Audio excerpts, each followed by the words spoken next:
Üdvözlök mindenkit az Ardennen Offensive nevű csodálatos játék kipróbálásánál. Nézzük is az első intrókat, valami Asylum Games, fogalmam sincsen mi az, valamint missionfailed.de. Olyan csak, az nem azt jelenti, hogy küldetés elbukva? Na mindegy, nézzük is a menüjét. Hát, ott van az a kép. Azt mondja, Start Game, Load Game, How to Play, Options, Credits és Exit. Na most mindenképpen ezt kell választanunk, mielőtt elindítanak a játékot, hogy miért, azt majd meglátjátok később. A játék igénytelensége szerintem az Options szerint is megmutatkozik. A felbontás 640x480, 800x600, 1024x768. Na. Színbeállítások, 24 bit, 32 bit, egérérzékenység, nehézségi szint, mínusz, plusz, mínusz, plusz. Effektek csökkentése, nem, igen. Mindennek a beállítása, mínusz, plusz, mínusz, plusz, árnyékok, igen, nem. Hangerő, zene, igen, nem.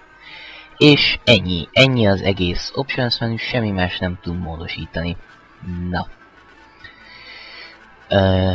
Hát akkor szerintem nézzük is az első pályát.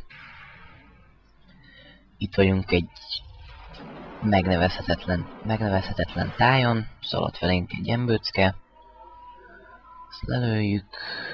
Ott egy tábla. Nézzük, minden. Hát azt gondolom aknákat jelent, mivel hogy egyszer elindultam arra felé, és hát fölrobbantam. Na. Nézzük csak. Ott a második ellenségünk. Hát eltaláltam, nem? Na, azt még nem is említettem, hogy a játék 2005-ben készült. Hát most... Én nem tudom, szerintem semmelyik szempontból nem felel meg 2005-nek, se grafikailag, se minden videóból. Ja, és azt sem mondtam még, hogy amikor kiürül a tár, tehát elfogy a lőszered abból a tárból, neked kell újra tölteni. Nem tölt magától újra a játék, nem, neked kell mindig lenyomnod azt a R betűt, hogy újra töltse a tárat és lövöldözzél. Mi a fene? Mi ütött belelőttem? Másik fegyver is jól van, az első halhatatlan ellenfél, akivel találkozunk. Ez nagyon nem fel a játék részéről. Na, végre. Ja, azt sem mondtam még, hogy az első pályán folyamatosan fogy az életünk. Tehát körülbelül 2 másodpercenként lefogy egy életerőnk, tehát körülbelül 10 percünk van megcsinálni. Hát igen, körülbelül 10 percünk van megcsinálni az első pályát, különben meghalunk. Amúgy vannak medipackek, csak az emberekből jönnek ki. És azok iszonyú gyorsan eltűnnek, tehát mire odaérnénk, addigra eltűnnek. Vannak ilyen nagyobb medipackek is. Hát az meg csak néhány szokott lenni egy-egy pályán. Azért teljesíthető ez a szint. Igen.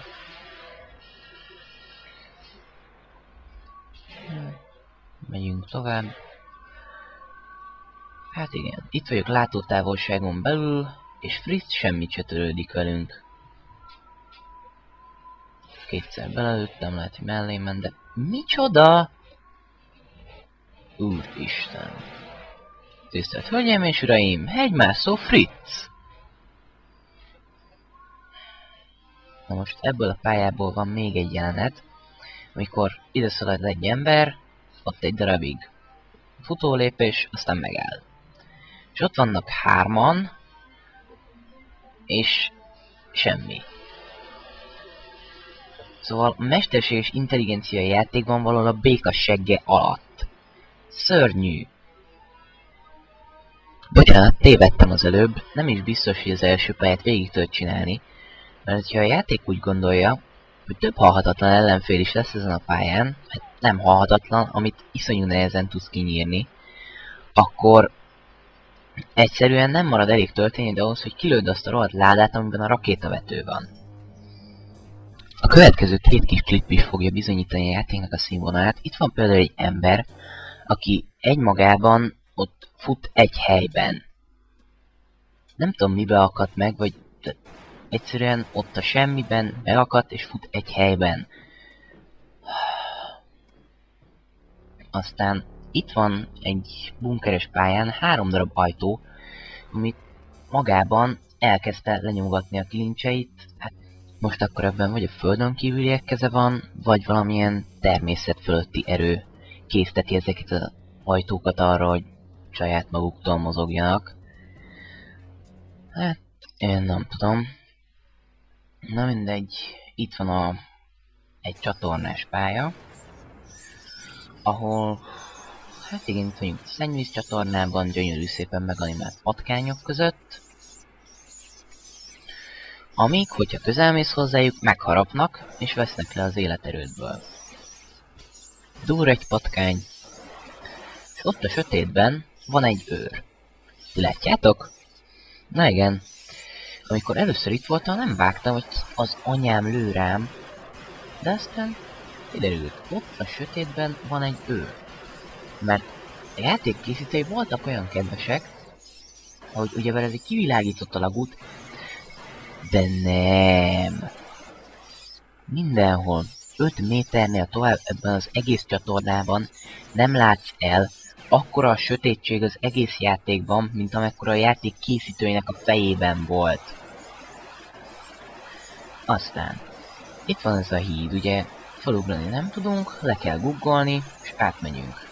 Na most már rég átértem a híd alatt, de még nem tudok fölállni. És igen, még egy szuperintelligens őr. De aztán neked meghaltál. Amiből kihullott egy medipack, vagy igen, egy medipack. Őt nem tudunk most felvenni, de ott is van egy őr a sötétben, és az is egyszer kinyírt engem. De valami szörnyű, hogy emiatt a rohadt sötétség miatt nem lehet ellátni az alagút másik végébe, azt se tudod, ki lő rád, honnan lő rád, miért lő rád. Ez az egész egyszerűen egy kalapszar. És hogyha az... és ez a rohadt googolás, valamint hogyha az ember nem lő szét ezt a rohadt dobozt, ki az anyámnak jutna eszébe, hogy itt van a mesterlövész puska. A csatornában, a vízben lebeg egy doboz, és abban van a mesterlövész puska. Hú, de iszonyú logikus, ugye? Ezek a rohadt létrák is. Mindegy. Szerencsére ezen a pályán azért rendesen elárasztottak medipackekkel. Fogalmam sincsen, hogy miért. Na mindegy. Átmegyünk ezen gyönyörű szép alagúton, ami szintén tök sötét. Gyönyörű szépen meganimált vízesés, ahogy látjátok. Ott is van az ellenségünk, puff, lelőttük. A géppuska egy egészen tűrhető fegyver. Amúgy a játékban 5, hát inkább 6 féle fegyverünk lehet összesen. Sima kispisztoly, valami karabínerszerűség, a géppuska, a mesterlövészpuska és a rakétavető, amit sajnos nem sikerült nektek bemutatni. Hát... az egy igen érdekes dolog az a rakétavető. Leginkább valami 23. századi bazukára emlékeztet. Na mindegy. Ó, ahogy nézem, itt már vörös patkányok vannak. Na hát. Mi történt velük? Atomfertőzöttek lettek? Na mindegy. Ezen a pályán elméletileg amúgy aknákat kéne hatástalanítani. Ami most neked nem sikerült. Na mindegy. Hát... igen. Ez a gyönyörű szép kis animáció.